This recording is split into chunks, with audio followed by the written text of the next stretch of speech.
So this is a 2009 Silverado.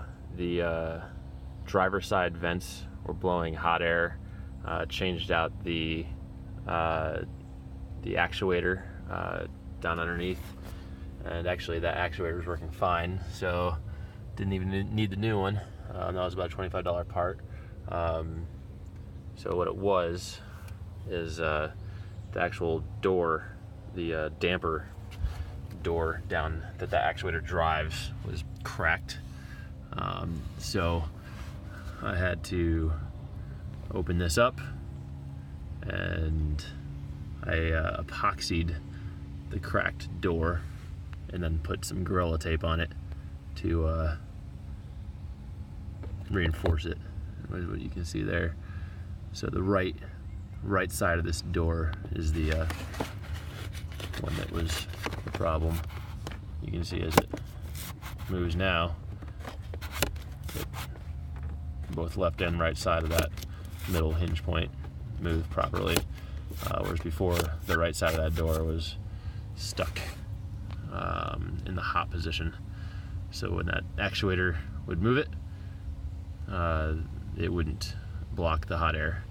So to get to this point, I had to pull the entire dash out, which I was able to cut using a Dremel tool.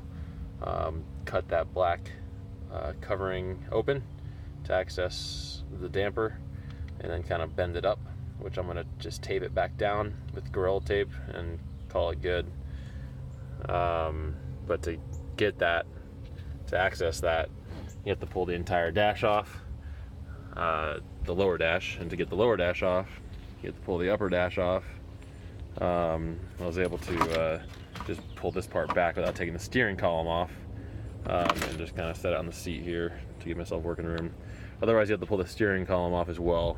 But basically, you have to take the entire upper dash off to include all the stereo equipment, and to get that off, you have to pull the side rails off, and then that will allow you to pull the front piece off that's right next to the windshield. And then there's one wire up there that drives a little anti-theft light for that long paneling.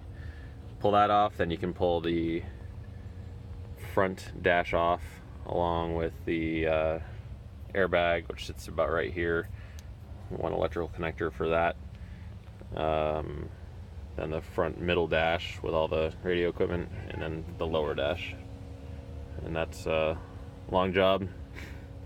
Took me about an hour to figure out all that stuff, finding all the screws to pull off, and then we'll see how long it takes to put back together. But that was the problem. A lot of people post on the forums about that. It was actually the damper was cracked itself. It wasn't the actuator, and that's a tough spot to get to.